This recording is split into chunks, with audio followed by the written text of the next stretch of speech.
Welcome to the J3U University Podcast. I'm your host, John Jewett. And I'm your co-host, Luke Miller.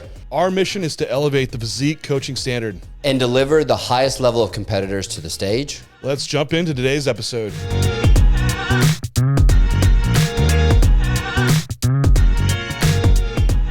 Carb cycling is overrated, or is it underrated?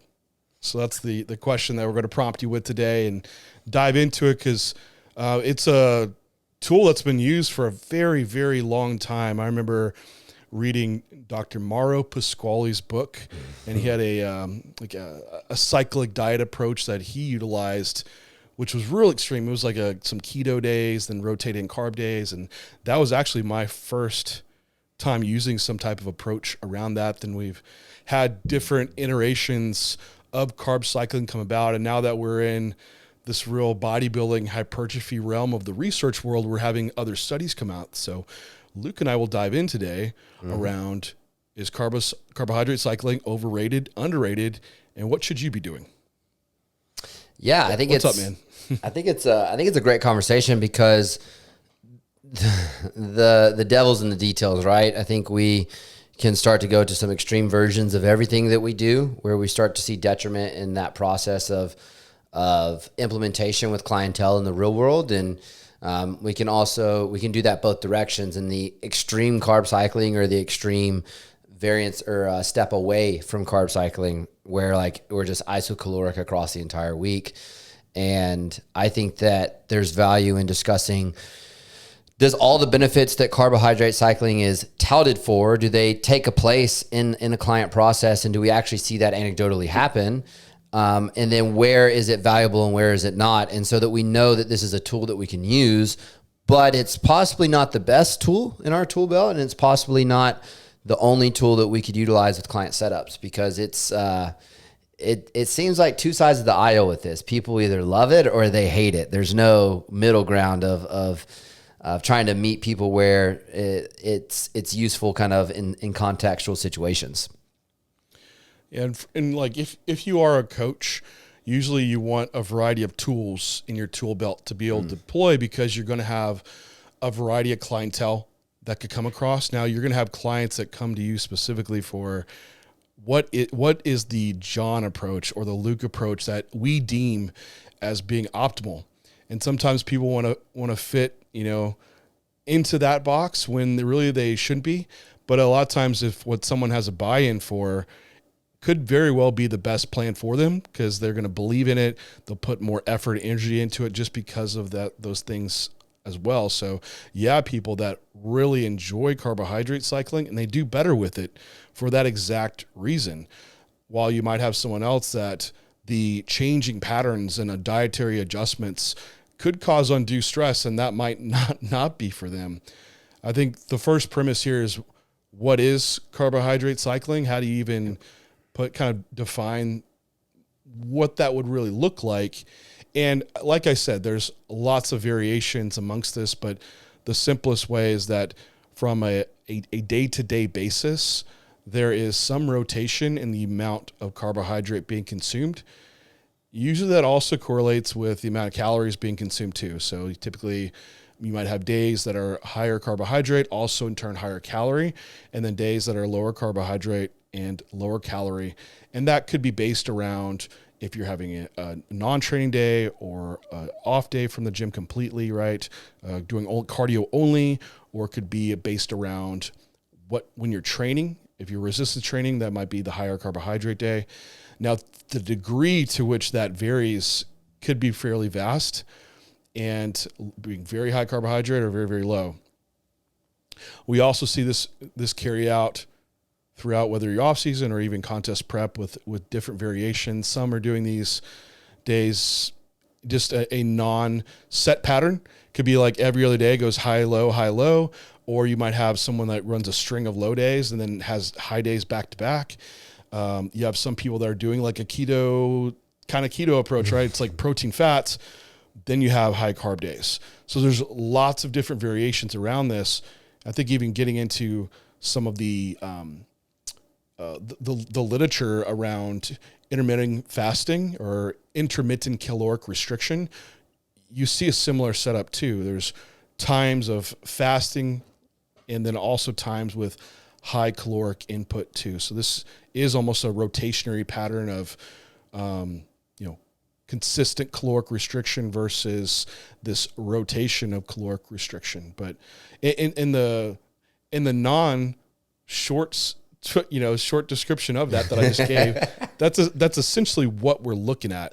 And so whether you're building muscle or losing fat, what we want to know really for Zeke is like, hey, what's the best way we can build muscle and lose body fat or stay leaner while we're building muscle? And, does this have application to us? And so what is the rationale behind doing this? And if we know the rationale and the whys, maybe we can look at how they line up with the evidence. And if that has some good backing behind it, maybe there's parts of it that we absolutely should take away from those rationales, parts that we should leave, and that should probably dictate how we actually apply it into practice. And that's not to ever take away also from what we see out in the trenches, because anecdotally is where we all start. And then we test these things, different variables in the research world, and try to figure out why we see what's happening and why we see what's working. So rationales behind doing it, Luke.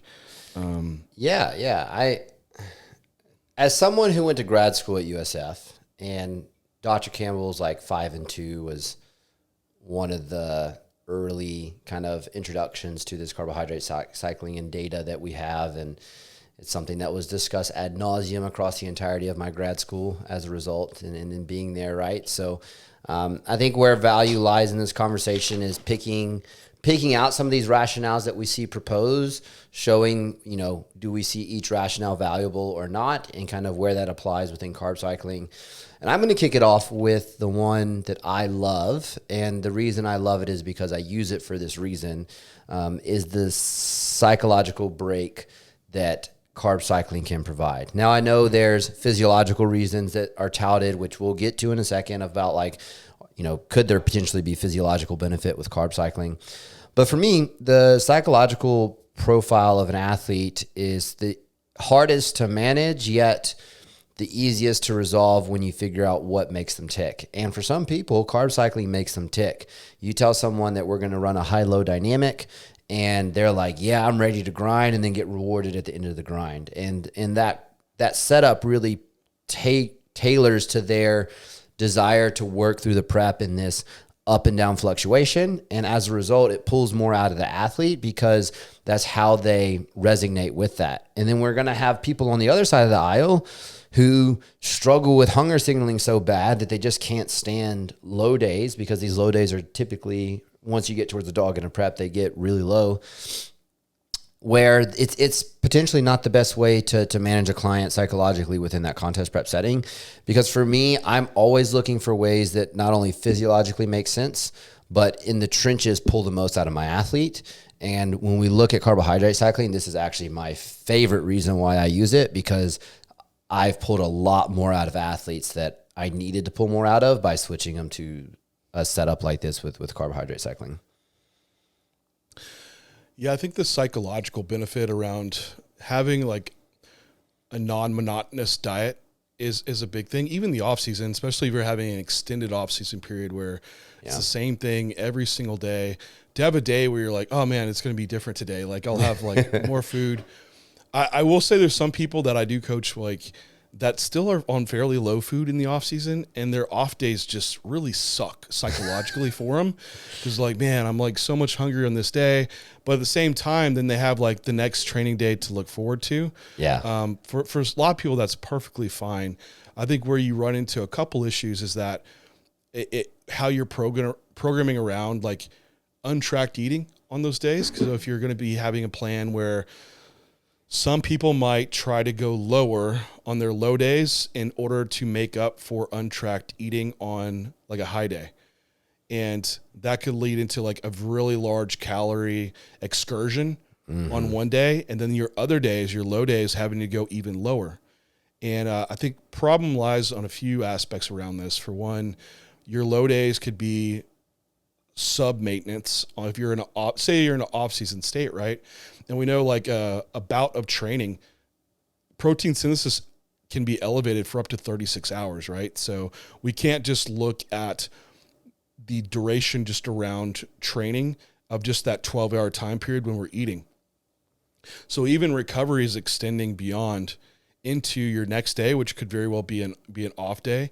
And so if you're now moving to a caloric intake that is way below your maintenance, you very well might be limiting your ability to recover via protein synthesis, because we see once glycogen levels start dropping down that there is a decreased rate in those recovery aspects around protein kinetics.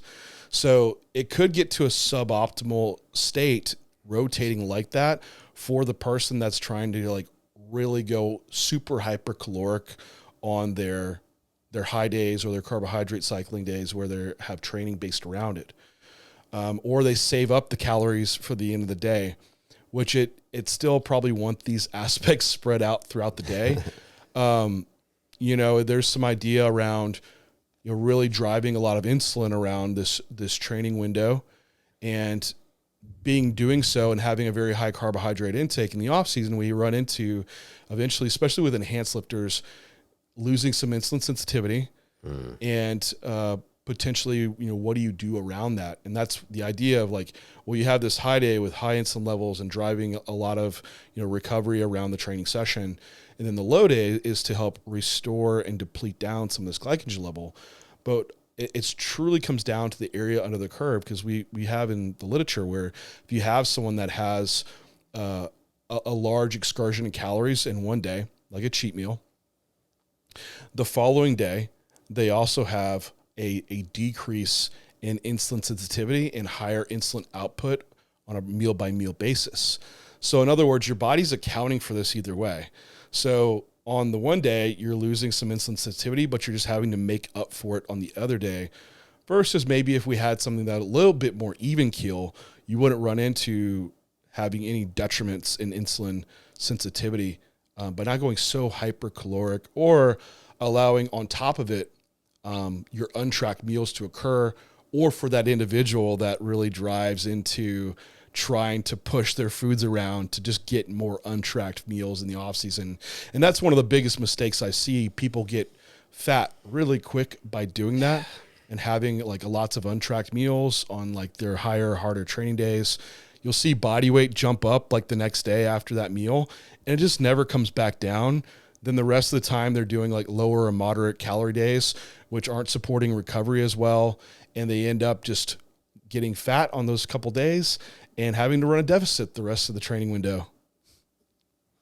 Yeah, I think to kind of piggyback off of that too, just like the potential detriments, I start to go into performance retention, because I think the extreme versions of carbohydrate cycling in either direction, all season or prep. I mean, I think prep is probably more specific to this issue, where you see the low days be so low across the week. And I'm specifically thinking about the 5 and 2 dynamic that's been proposed as like a potential. It's like those 5 days across the week, like they ran a 35% deficit on those days. It's like, how are you supporting training performance across those 5 days consistently once you get a little bit deeper into prep? Because those low days are going to get low, and your performance is going to start to suffer across those 5 days. And then you're going to have those 2 high days, and you'll have good training session those 2 days and maybe the day after, but then you're just going to be right back down in the dumps. And so that's where we start to go on the extreme version of the carbohydrate cycling, where for tissue retention across a contest prep, performance retention is the core of that stimulus that provides retention strategies. And if the low days are so low that it's not allowing you to retain performance, like you're just doing yourself a disservice in optimizing that process. I think that's where you are seeing when nutrient timing starts to matter, because there's like articles out there where timing doesn't matter, and for certain aspects it doesn't, right? Like hitting your total protein goal for the day is kind of what matters, and evenly distributing that. But then you get in the question around, well, what about carbohydrate? Because we see like after a training session, glycogen resynthesis is elevated for within 24 hours. As long as you consume enough carbs in that window, you're going to be good. But when that changes is when someone is glycogen depleted, because we see going into a training session, normally you don't completely deplete glycogen for most people. Now, this is most people doing maybe a low or a moderate volume training session, also maybe around an hour. You see maybe muscle glycogen decreases like 40%, which is not going to be enough to cause like training performance detriment. However, what about someone that's already glycogen depleted that already needs a higher amount of volume and doing a longer training session. And maybe they also had to do cardio that day. Now, carbohydrate timing absolutely could have more impact on that person's training performance and also their recovery, because they might have to do a repeated bout of some type of form of maybe cardio or leg training more frequent. So I think as you get deeper into the contest prep, these rotationary patterns and the timing of carbohydrates start to really matter for training performance, and better training performance means better retention of tissue. Now, earlier on when you're fat in a prep, you have so much food that you're not going to get glycogen depleted yet, which wouldn't really prompt the need to do a lot of these rotationary patterns. But again, it's a tool to be utilized for when you are seeing performance detriment, maybe moving to a rotation pattern.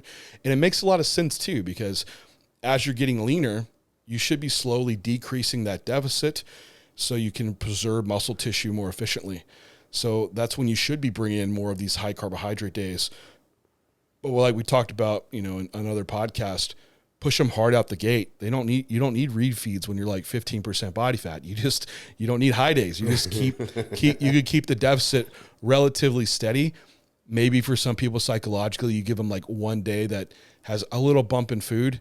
I know, Luke, we talked previously, we see more of the benefit of off the early end, just giving them a pullback on a rest day of like no cardio, low steps, like just resting, and in turn that brings them up to more of a caloric maintenance.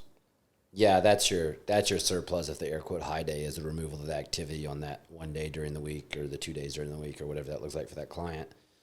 I think that's probably more beneficial off the forefront when you're trying to get someone moving fast.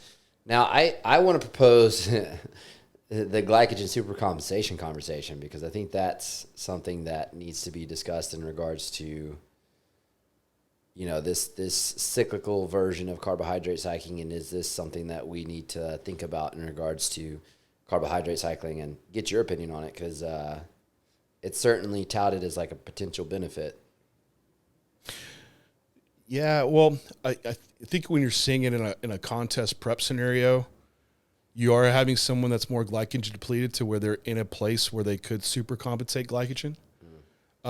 The thing around it, though, is that usually in contest prep, if you really had someone that to supercompensate glycogen that much, you just have to put in context where they're at from a fat loss and point of prep to where you need to pull back down and keep losing body fat. So if we're really like to supercompensate glycogen, like the actual data around that, usually you're giving like 6 to 10 gram per kilogram of body weight of carbohydrate per day. So if you're a 220 pound male, this is like 600 to 1,000 grams of carbs over a 24-hour period.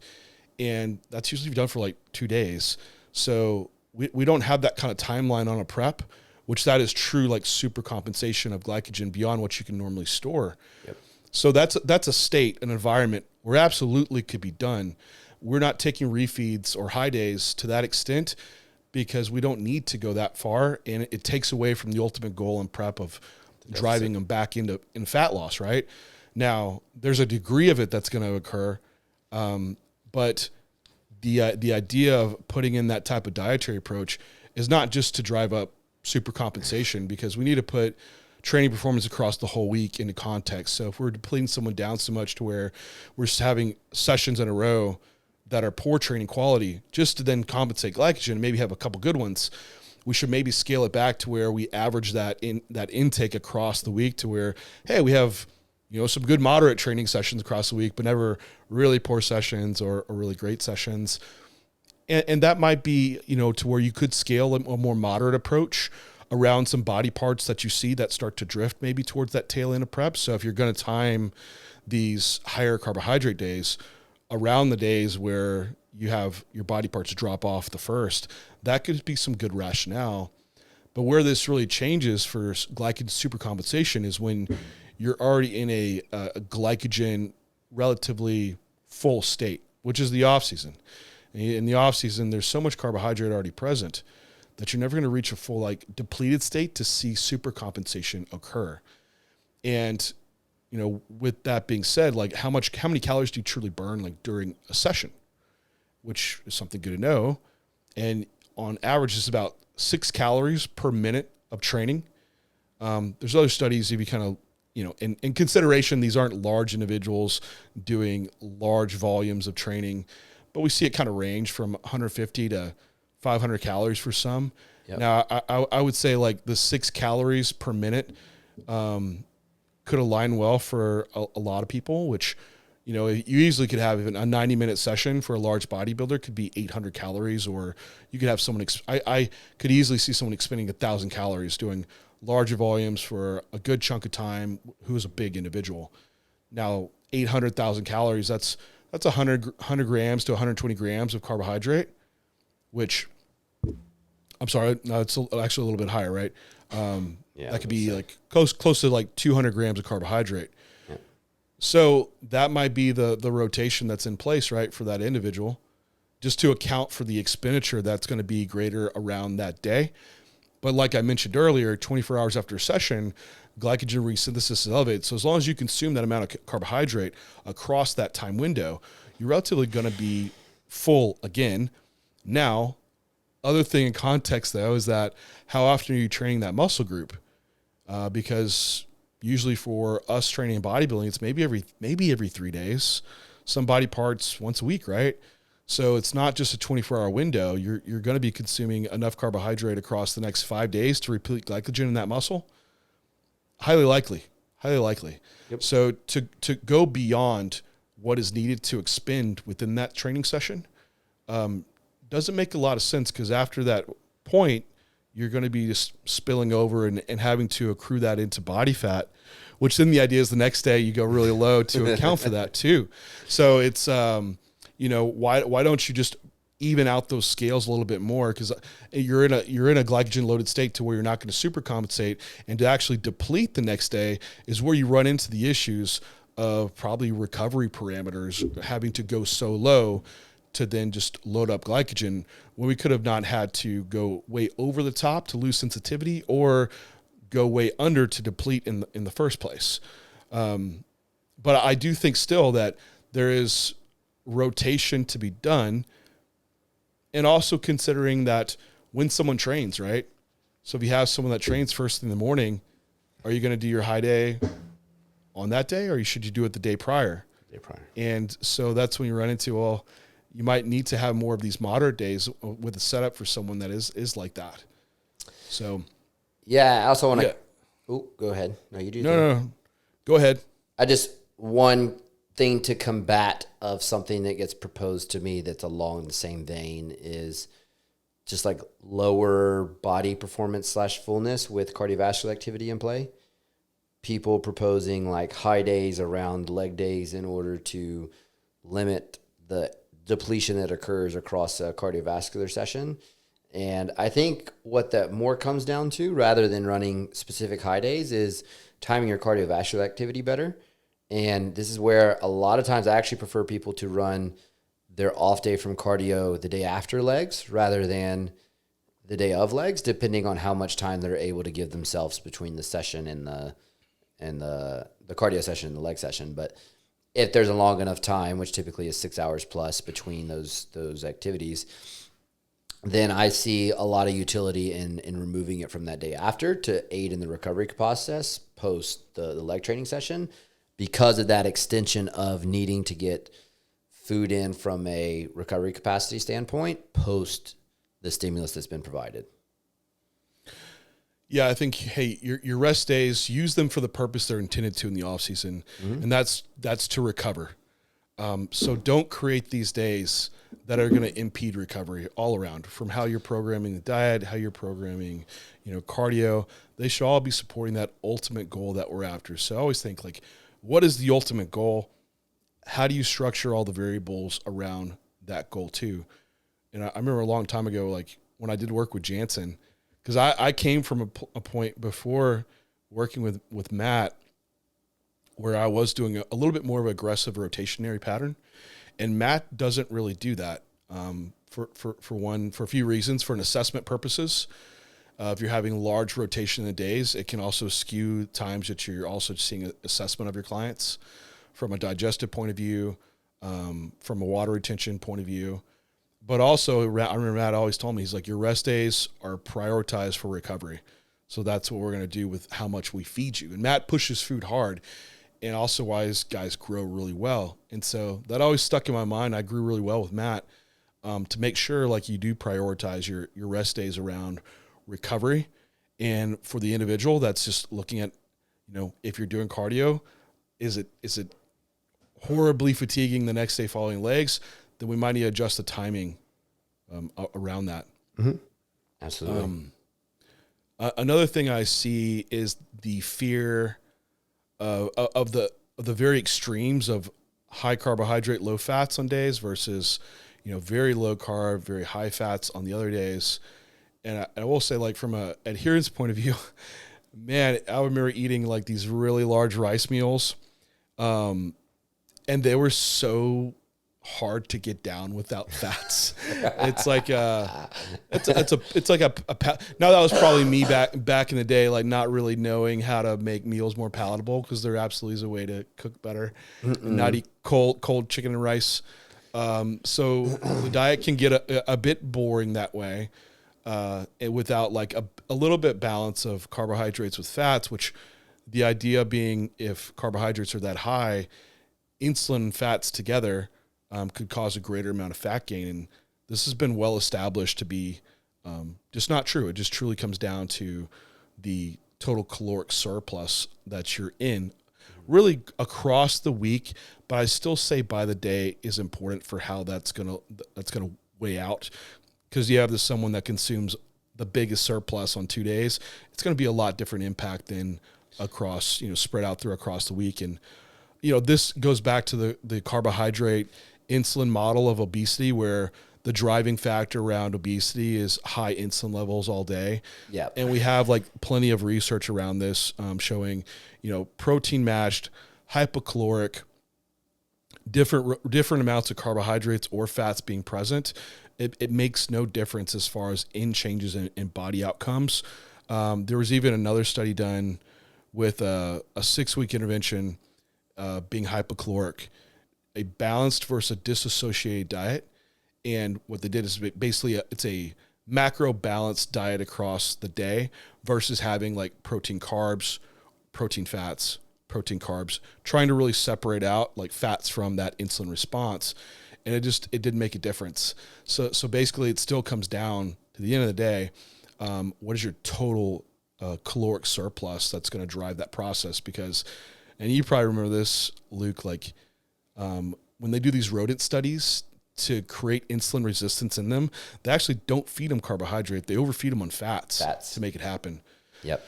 Which just even further shows like the incidence of that in humans is, we could look at that and carry that across, right? Yeah, it's more so you're driving this inflammatory pattern in high surplus, high body fat gain, and that in turn leads to the insulin resistance, not necessarily directly from carbohydrate, directly from fat or insulin in and of itself. So there's a whole environment that's taking place that's making that occur, which with that being said, that's the idea around what should we really probably be doing if you want to maximize muscle gain, limiting body fat gain, and then within contest prep or dieting, maximizing muscle retention and losing the most body fat possible. And there is an idea too around this rationale that, hey, you'll stay leaner doing it this way, and in turn still gain as much muscle. But to do that, you just have to stay like in a smaller surplus. And usually if you do that, you might just be limiting yourself in muscle gain in general. I've tried to do the lean gain off-season approach, and man, it was kind of discouraging because when I did diet back down, I was the same stage weight that I was the previous year. It felt like I lost a whole year of off-season. Yeah. It's and there's even evidence of that. I think there's some data on like football players about lineman versus skill athletes versus where we're kind of seeing like more tissue accrual across like the linemen with slightly higher body fat accumulation relative to the skill athletes. Yeah, well, there was I think it was last year there was a big it came about P ratio. Yeah. That there's a as you increase in body fat, there's going to be, for one, a blunting of muscle gain and a greater partition towards fat gain. Then as you get leaner, it would go the opposite way. So the more like insulin sensitive you are, the greater partitioning towards muscle gain there would be. And this is off some like, it's a data set that's just really extrapolated, and has shown out to not be very accurate either. So the idea being, hey, if you're very insulin sensitive, you should gain a lot of muscle tissue. And if you're getting more insulin resistant, that it blunts hypertrophy. And that just hasn't held up well, because we see, for one, if we took the drug component away, right, looking at natural athletes post-show, they're very insulin sensitive, but their whole hormonal environment just doesn't cater muscle gain really well. So there's a point when you get so lean that your recovery parameters are going to be diminished.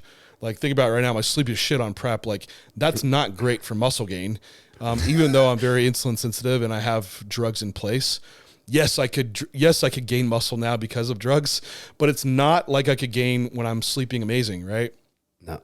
Or I have less fatigue from just cardio and stuff, steps. And so there's a sweet spot, right, where you don't want to go too lean because that's going to impede recovery parameters, but also going too fat. What about that? And that's the study that Luke is bringing up. And again, it's a like a retrospective study, so it's not an intervention, but yeah, they took different skill sets and looked across like a year of the first year of college for these different skill sets of football players. There's like linemen, like they broke them down by what, low skill, moderate skill, big skill. I don't know.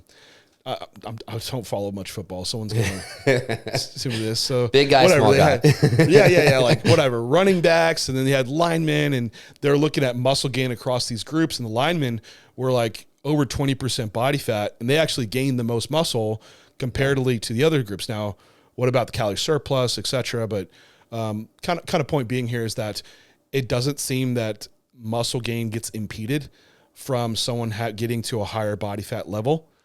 Now, with that being said, we still have physique issues around this that we need someone to be able to diet back down for show. Also, using PDs, we have health parameters that could be bottlenecks for individuals to keep adding on size. So usually like blood pressure gets too high, lipids are skewing, we're seeing someone having more digestive issues occur. And so now it's just getting suboptimal, and we do start seeing maybe more fat gain for that same return of muscle gain that's not impeded necessarily, but we're going to have to pull that all off at some point. And how the duration of time you have to do that for is probably going to make up for if you had just cut it off early. Yep. So point being here is that there's a good body fat range to work within, but it doesn't seem like chasing down insulin sensitivity is the metric that we need to be looking at around that. It's one to monitor for health, but I think we get too focused on just one thing and not looking at a global person when we're actually assessing them.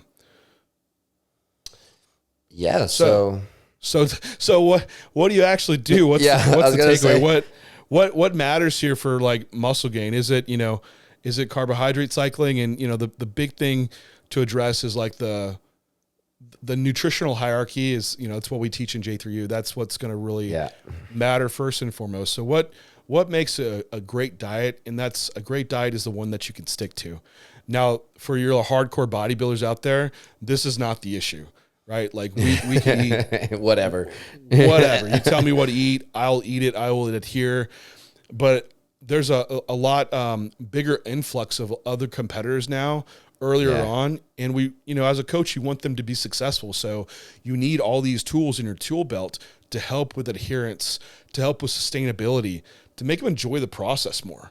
Yeah. So that's your first thing from there. Then from there, we're programming calories total is what matters across the week. Your macronutrients from there is what matters across the week. Your total amount of protein, carbs, and fats.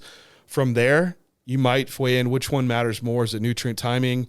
Is it food sources? And I think it comes down to a mix of both, because you need to make sure you're filling in micronutrient gaps, also fiber, because you might run into roadblocks with health metrics or digestive issues that prevents all the other stuff from carrying out its job. At the same token, there is some nutrient timing aspects that will matter for certain situations. And then finally, the very last part of our pyramid here is, dietary supplements and programming those in. Yeah. And then, we could put, drugs in there too, which that's also going to be a determinant of the rate of body fat to rate of muscle gain. That's an important factor. Yeah. And I think if you set up a client for success with like the daily habits, and they've either one, got that on lock, or two, you teach them to have that on lock with the execution of the day-to-day, it makes the clarity in the nutritional adjustments within that baseline nutritional hierarchy way easier to see, because you can run rates of gain that are normal, that you would normally see, like in that surplus direction, kind of in that 0.25 to 0.5% per week.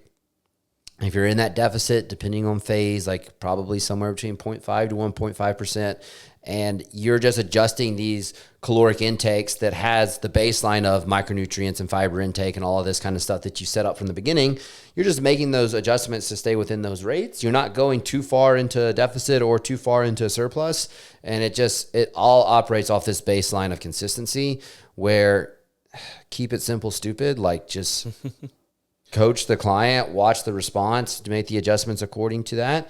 Be aware of this nutritional hierarchy so that as you make adjustments down, if you need to change food sources to keep fiber intact for motility, then you're doing that. Or if you're needing to change food sources to get more micronutrients in for an athlete that might have deficiencies, you're doing that. But it's a lot of times, if you do it right from the forefront and understand what creates that nutritional hierarchy, and you help a client be consistent with their day-to-day metrics, it makes your decision-making week to week so much easier. Yeah, bodybuilding is relatively simple. Like, there's some big major takeaway points here that are going to get you almost all the way there, right? Train your ass off. At least for everyone, a lot of people, when I walk in the gym, a lot of people just aren't training hard enough. That's going to be your huge driver into putting a ton of muscle on. Train really freaking hard. Stay fit and healthy, because that's going to be a bottleneck for your enhanced users. And then, like Luke said, managing just a surplus, don't get overly fat. Prioritize your sleep and recovery, and then with our PD users, just escalate that over time. It's as freaking simple as that. So these conversations around how much carbohydrates should I cycle from my training day to my non-training day, it almost doesn't matter as long as you're meeting like the big picture criteria. That's going to get you most of the way there. Yeah. The nuance in that, it's important. We're going to have conversations about it. But if you're not doing the other aspects, it's not going to make as much of a difference. So Train your ass off, sleep, recover, escalate PEDs, don't get overly fat, and stay fit. Like, those things are going to take you very, very, very far. Now, if you're going to implement carbohydrate cycling, if it's for you, absolutely can do it. It's not wrong. Just don't go to the extremes. That would be my true recommendation around it. You typically, like how we program, might just have it based around the extra expenditure that's going to be around the training day, and prioritizing some carbohydrates pre and post workout. So I usually, in my diets, I like to do 40 to 50% of the carbohydrate for the day is prioritized around the peri-workout window. And then on the off day, the only thing that changes is that that extra carbohydrate intake just comes back down to a baseline intake. So it's as simple as that for how I typically program. But again, I can go and utilize carbohydrate cycling to an advantage. If I need someone that maybe they need a little extra food on the weekend, we could shift some over there. Or the person that, hey, I need simplicity because I'm a very busy, individual with my work. I need almost the same thing every day. Absolutely have that approach too. So you utilize what you need, because there's some flexibility within the approach of utilizing carbohydrate cycling.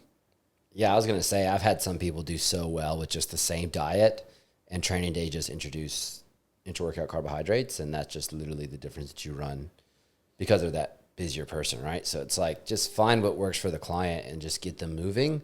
And as long as you don't go to those extremes, like John said, you're going to move the client in the right direction. So I don't think it's that complicated. I think it's just use it where it's needed and fit it to the athlete.